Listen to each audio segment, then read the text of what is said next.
ഇന്ന് തന്നെ ഡൗൺലോഡ് ചെയ്യൂ. കാണൂ നിങ്ങളുടെ ഫേവറേറ്റ് ഷോസ്.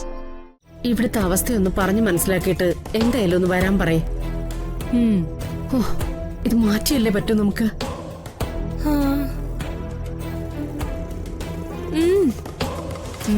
ശരി, ഞാൻ വിളിക്കാം. ആമ്മ പോയിക്കോ.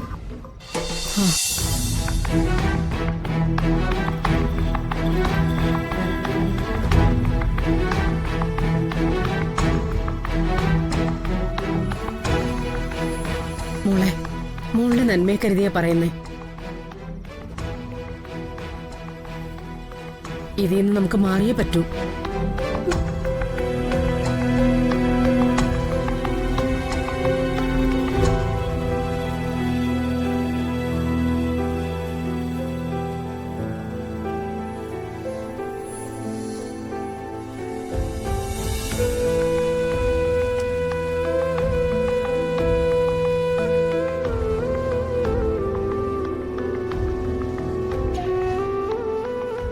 എന്താ ഒന്നും പറയാത്തത്? എന്റെ വ്യക്തിപരമായ അഭിപ്രായം ചോദിച്ചാൽ ഇങ്ങനെ ഒരു കാര്യം നടക്കുമെന്ന് ഞാൻ വിശ്വസിക്കുന്നില്ല.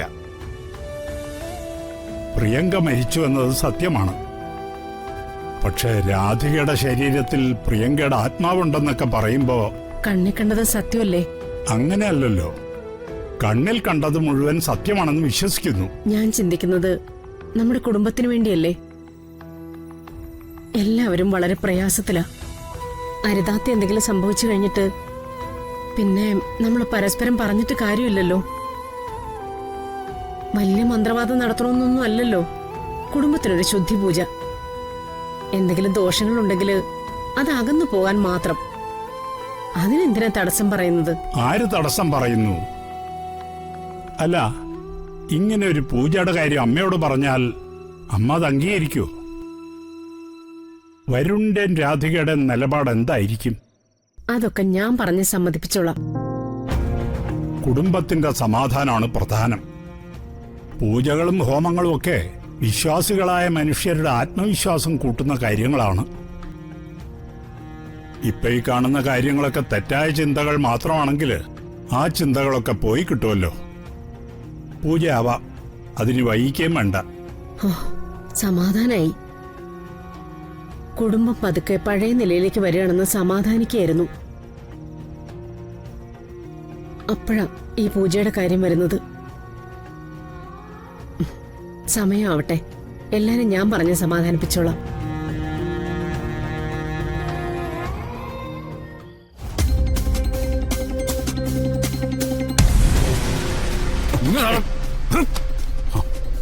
എന്താ നിന്റെ ഉദ്ദേശം? ഇന്ന് തമ്പുരാൻ നിലത്ത് കിടന്നാ മതി. എനിക്ക് പറ്റില്ല, എനിക്കങ്ങനെ ശീലമില്ല. ജയിലിൽ ആദ്യമായിട്ട് വരുമല്ലേ? ഇവിടെയുള്ള ശീലങ്ങളൊക്കെ ഞങ്ങൾ പഠിപ്പിച്ചുതരാം. കിടക്കണതാണ് കിടക്കാൻ. ഇങ്ങോട്ട് കിടക്കണ. പറ്റില്ലെന്ന് പറഞ്ഞില്ല.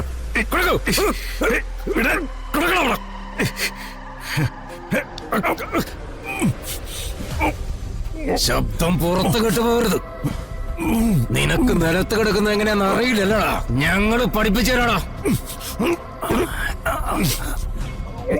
പറയുന്നതനുസരിച്ച് മര്യാദയ്ക്ക് നിലത്ത് കിടന്ന നാളെ നേരം വെളുക്കുമ്പോ നീ ജീവനോടുണ്ടാവും.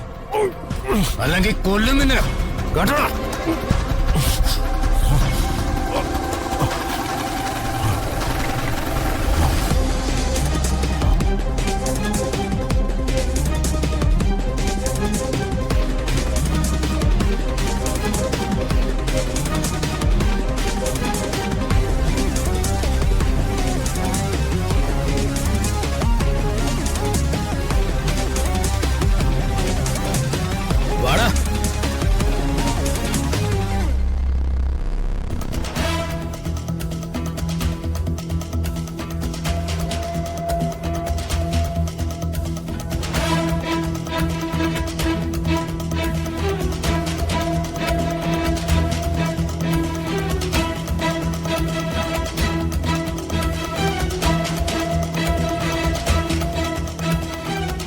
ഏട്ടത്തി, ആത്മാവിനെ ഒഴിപ്പിക്കുക, അടക്കം ചെയ്യാന്ന് പറയുന്നതേ കുറച്ച് മിടുക്ക് വേണ്ട ഒരു കാര്യമാണ്. അത്തരം ക്രിയകളൊക്കെ ചെയ്യുമെന്ന് പറഞ്ഞ് വേഷം കെട്ടി നടക്കുന്നവരെ ഇഷ്ടം പോലുണ്ട് ഇവിടെ. പക്ഷെ അവരാരേലും വിളിച്ചാ എന്താ സംഭവിക്കാം? എന്തെങ്കിലുമൊക്കെ കാണിച്ച് ആയിരക്കണക്കിന് രൂപ വാങ്ങിച്ചങ്ങ് പോവും. ശല്യം ഒഴിയേയില്ല. നമ്മൾ കിടന്ന് അനുഭവിക്കുകയും ചെയ്യണം. ആ, അത് തന്നെയാ ഞാനും പറഞ്ഞു വരുന്നത്. എല്ലാരും കൂടി പറഞ്ഞ് ശുദ്ധിപൂജയുടെ കാര്യം സമ്മതിച്ചു. ഇനി എന്തു വേണമെന്നാ നിങ്ങൾ പറയുന്നേ? അമ്മേ, അതിന് തിരഞ്ഞെടുക്കുന്ന ആളെ യോഗ്യനായിരിക്കണം. ഒരിക്കൽ ഒരു പൂജ നടത്തി പോയി കഴിഞ്ഞാ ജീവിതത്തിൽ ഒരിക്കലും കണിമംഗലത്ത് ഇങ്ങനൊരു ആത്മാവിന്റെ സാന്നിധ്യം ഉണ്ടാവരുത്. പൂജാരിമാരെ ഒരുപാട് പേരെ അറിയാം. അവരൊക്കെ ക്ഷേത്രത്തിൽ പൂജിക്കുന്നവരാ. ഇതിപ്പോ മന്ത്രവാദികളെന്ന് പറയുമ്പോ... അല്ല കൽപ്പനെ, നിന്റെ പരിചയത്തിൽ ഒരാളില്ലേ, ആ വലിയ പേരുള്ള ഒരാള്? ഓ, എന്റെ പരിചയത്തിലുള്ള ആളെ ഒന്നും വിളിക്കണ്ട. കാര്യമൊക്കെ ശരിയാ. അയാളെ ഗംഭീര കക്ഷിയാ. ഒരു നാടിനെ മുഴുവൻ പിടിച്ചു കുലുക്കിയ പ്രേതാത്മാവിനെ വരെ തളച്ചിട്ടുള്ള ആളാ. പാലമറ്റം വാമദേവൻ നമ്പൂതിരിപ്പാടെന്ന് പറഞ്ഞാ എല്ലാവർക്കും അറിയാം. എന്നാ പിന്നെ നിനക്കത്ര ഉറപ്പുണ്ടെങ്കിൽ അയാളെ വിളിച്ചൂടെ മോളെ?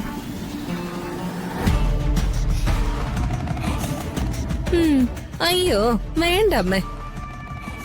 പിന്നെ കൽപ്പന എന്തിനാ ഈ കാര്യത്തിൽ തീരുമാനം എടുക്കാൻ പോയത്?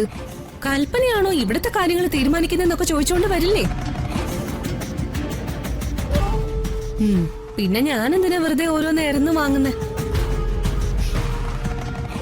അതെ, കൽപ്പന ഇത് ശരിയല്ല കേട്ടോ. കൽപ്പന, കുടുംബത്തിൽ ഒരു പ്രശ്നം വരുമ്പോ മുമ്പിൽ ഇറങ്ങി നിൽക്കേണ്ട ആളല്ലേ? മോളെ, നിന്നെ ആരും കുറ്റം പറയില്ല. എന്തെങ്കിലും ചോദിക്കുന്നവരോട് അമ്മ പറഞ്ഞിട്ടാണെന്ന് നീ പറഞ്ഞു. നീ അയാളൊന്ന് വിളിച്ച് സംസാരിക്കേ. ശരി, നിർബന്ധമാണെങ്കിലേ ഞാൻ വിളിച്ച് സംസാരിക്കാം. പക്ഷേ അങ്ങേർക്ക് ഒഴിവുണ്ടാകുമെന്ന് എനിക്കറിയില്ല. ഇന്ന് തിരുവനന്തപുരത്താണെങ്കിൽ നാളെ കണ്ണൂരാ. അവിടുന്ന് നേരെ കൊല്ലത്തോട്ടായിരിക്കും. അങ്ങനെയാ പ്രേതബാധ ഒഴിപ്പിക്കാൻ പോകുന്നേ.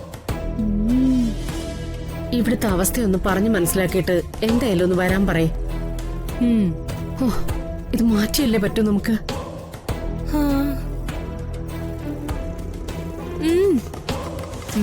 ശരി, ഞാൻ വിളിക്കാം. അമ്മ പോയിക്കും.